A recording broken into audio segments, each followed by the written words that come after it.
Hello everyone, good morning student, learner and viewers.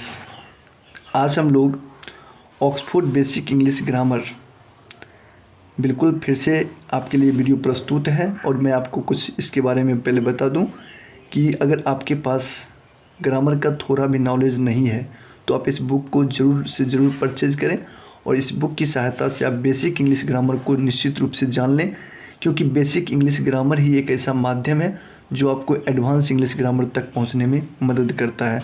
तो basic चीज़ें अगर आपको पता रहेगी तो बहुत आसान होगा आपको एडवांस तक पहुंचने में।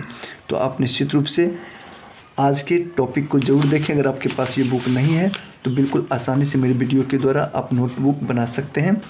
और इस बुक में बिल्कुल आसान से आसान शब्दों में वर्कशीट दिया हुआ है और इसके डिफिनीशन भी दिया हुआ है। तो निश्चित रूप से यहाँ से आप नोटबुक बना सकते हैं। तो देख सकते हैं, टॉपिक है modern classification of the noun, noun के आधुनिक वर्गीकरण। लेसन नंबर 8 है। इससे पहले हम लोगों ने लेसन नंबर 7 तक अच्छी तरह से अध्ययन कर चुके हैं। यहाँ पर लिखा हुआ है आधुनिक व्याकरण के अनुसार नाउन के 3 भेद होते हैं, बल्कि पुराने वर्गीकरण के अनुसार नाउन के 5 भेद होते थे। लेकिन अभी जो है नाउन के वर्तमान वर्गीकरण के अनुसार नाउन के 3 भेद होते हैं, proper noun, common noun, uncountable noun. उसमें जो 5 प्रकार के नाउन था, proper noun, common noun, material noun, collective noun, abstract noun, उसमें से जो है आपको प्रॉपर नाउन इसमें रखा गया है। ठीक है, प्रॉपर नाउन रखा गया, बाकी 2 नाउन मिलकर के एक नाउन बने हैं। जैसे कलेक्टिव और कॉमन नाउन मिलकर के कंटेबल नाउन बने हैं और मटेरियल और एब्स्ट्रैक्ट मिलकर के अनकंटेबल नाउन बने हैं। ठीक है, तो इस प्रकार से आधुनिक वर्गीकरण के अनुसार नाउन के 3 भेद हो गए। ठीक है, तो हम लोग अब इस तीनों पार्ट को अच्छा तरीक़ा से जानते हैं। प्रॉपर नाउन के बारे में तो हमने पहले ही बता चुका है, फिर से मैं बता दूं कि प्रॉपर नाउन उस नाउन को कहा जाता है जिससे खास नाम का बोध होता है, जिससे खास नाम का बोध होता है। जैसे कि मेरा नाम अमित है, तो अमित जो है बॉय में खास नाम है, बॉय इसका समान नाम है और खास नाम क्या हो गया, अमित। जैसे नदी है, नदी समान नाम है और लेकिन उसमें खास नाम क्या हो जाएगा, गंगा, बागमती, ये सब खास नाम है।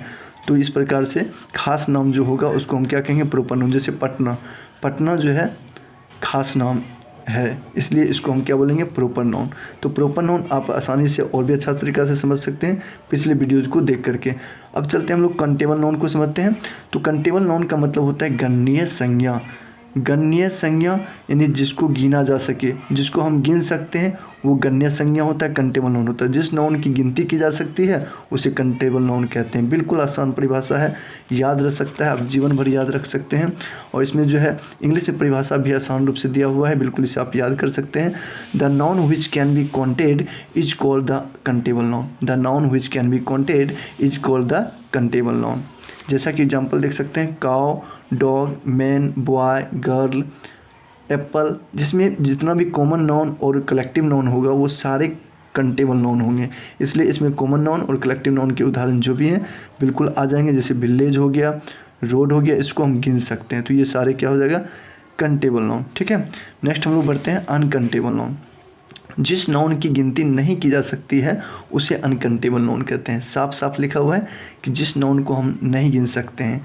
तो the noun which can not be, यहाँ पे can not be counted is called the uncountable noun.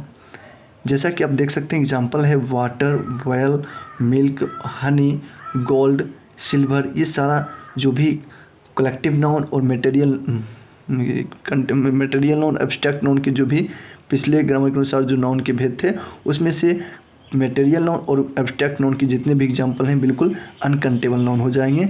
यहाँ पे इससे भी पता चल सकता है कि जैसे वाटर है, वाटर को नहीं गिन सकते हैं तो ये आपका अनकंटेबल नाउन है। जिसको हम नहीं गिन सकते वो अनकंटेबल नाउन। बहुत ही आसान कर दिया गया है पिछले इंग्लिश ग्रामर के अनुसार से। इसमें 3 ही भाग बताया गया है, बिल्कुल यहाँ पर लिखा भी है, देख सकते हैं नोट में। ठीक, नोट में भी लिखा हुआ दिखाई पड़ रहा होगा आप लोगों को कि कॉमन नाउन और कलेक्टिव नाउन दोनों मिलकर के क्या बन गए, कंटेबल नाउन। ठीक, और मटेरियल नाउन और एब्स्ट्रैक्ट नाउन दोनों मिलकर के अनकंटेबल नाउन। बिल्कुल आप इसको नोटबुक बना सकते हैं। बिल्कुल यदि आप अपने बच्चे को बताना चाहें तो बिल्कुल आप आसानी से बता सकते हैं। तो काफ़ी आसान है। और इसमें अब हम लोग वर्कशीट को देख लेते हैं। वर्कशीट निश्चित रूप से बनाएं और वर्कशीट के लिए ही तो हम लोग इतना अभी डिफिनीशन को अच्छा तरीक़ा से पढ़े हैं। अगर आपको वर्कशीट बनाना आता है तो बिल्कुल आसानी से आप ग्रामर में बेहतर हो सकते हैं। तो वर्कशीट में एक्सरसाइज 10 को आज हम लोग देखने वाले हैं। इनमें से कंटेबल नाउन को चुनकर लिखें, ठीक है। कंटेबल नाउन को चुनना है जिसको हम लोग गिन सकते हैं। काफ़ी आसान वर्कशीट है, लेकिन इसको आप लोग निश्चित रूप से पहले खुद से बनाएं, फिर उसके बाद मैं जो बनाऊं तो उसको अपने निश्चित रूप से मिलाएं कि आपको कितना सही होता है। कैट यहाँ पे आपका कंटेबल नाउन हो जाएगा। डॉग बताइए कंटेबल नाउन है अनकंटेबल, तो हो जाएगा आपका countable.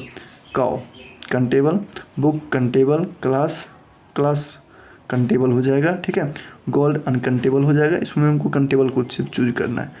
Apple countable, Apple countable होगा? नहीं होगा, इसमें बिल्कुल नहीं होगा। लव नहीं होगा, ऑयल नहीं होगा, हनी। एप्पल क्यों नहीं होगा? एप्पल को नापा या तोला जाता है, ठीक है। गिना 1 सेब 2 सेब ना कह सकते हैं, लेकिन यहाँ पे आपको ये अनकंटेबल में आता है, ठीक है, क्योंकि इसको नापा या तोला जाता है। हनी, हनी मतलब होता है शहद, तो हनी क्या हो जाएगा? अनकंटेबल नाउन, कंटेबल में नहीं आएगा। मिल्क अनकंटेबल हो जाएगा। टेबल कंटेबल हो जाएगा, ठीक है। वुड इसका जो है अनकंटेबल नाउन होता है, लेकिन टेबल जो है यहाँ पे कंटेबल हो जाएगा। वुड बिल्कुल अनकंटेबल। ट्री मतलब होता है पेड़ को गिन सकते हैं, बिल्कुल गिन सकते हैं, ये कंटेबल हो जाएगा। ब्रेड नहीं, अनकंटेबल होगा ये। Rice uncountable. विलेज बिल्कुल आपका ये समान नाम है, कॉमन नाउन है, तो ये कंटेबल तो होगा ही, ठीक है। Ink uncountable. इंक पॉट मतलब क्या होता है? दवा। इंक पॉट को गिन सकते हैं, बल्कि इंक को हम लोग नहीं गिन सकते हैं।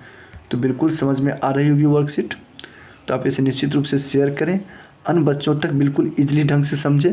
कोट को हम लोग गिन सकते हैं। देखिए क्लॉथ को हम लोग जो है नहीं गिन सकते हैं, लेकिन कोट को जो है गिना जा सकता है। टीचर को हम लोग गिन सकते हैं। साल्ट को नहीं गिन सकते, ये अनकंटेबल है। बॉयहुड ये भी अनकंटेबल है। तो इस प्रकार से हमने छांट दिया आपको।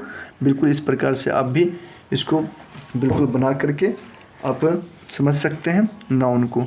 तो आपको कैसा लगा निश्चित रूप से कमेंट में बताएं। लाइक करें वीडियो को, और आप निश्चित रूप से आगे भी देखें ताकि आप बिल्कुल आसानी से समझ पाएँ। हम लोग आगे बढ़ते हैं। अब एक्सरसाइज 11 को देखते हैं। इनमें से अनकंटेबल नाउन को चुनकर लिखिए। इनमें से कौन अनकंटेबल नाउन है उन्हें चुनना है।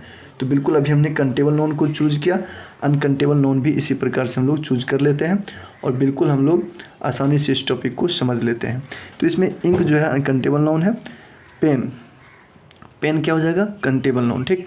Water uncountable. काव कंटेबल। Chair countable. ब्रेड ये हो जाएगा आपका अनकंटेबल। बर्ड सॉरी यह ब्रेड नहीं है, बर्ड है, तो ये हो जाएगा आपका कंटेबल हो जाएगा। Book countable. घी अनकंटेबल है। टी अनकंटेबल है। मिल्क अनकंटेबल है। टेबल को गिन सकते हैं, तो टेबल को गिन सकते हैं बिल्कुल। शुगर अनकंटेबल है। Coffee uncountable. Salt uncountable. Butter uncountable है। टाइगर को बिल्कुल हम लोग गिन सकते हैं। बैग, फैन, बस, एग ये सारे क्या हैं? अनकंटेबल नहीं, कंटेबल हैं, ठीक है। एलिफेंट कंटेबल है। स्टूडेंट कंटेबल है। Teacher countable. टीम ये बिल्कुल आपका कंटेबल है, ठीक है। टीम, ठीक। क्लास और ऑयल इसमें हो जाएगा अनकंटेबल। तो हम लोगों ने देखा अभी अनकंटेबल नाउन को चुने। इसमें इस प्रकार से हमारा नाउन का जो है बिल्कुल यहीं तक डाइंड हो जाता है। फिर हम लोग नेक्स्ट टॉपिक में प्रोनाउन को समझेंगे। चलिए यहाँ तक देखने के लिए आपको बहुत बहुत धन्यवाद। वीडियो कैसा लगा ज़रूर कमेंट में बताएंगे। थैंक यू यहाँ तक देखने के लिए।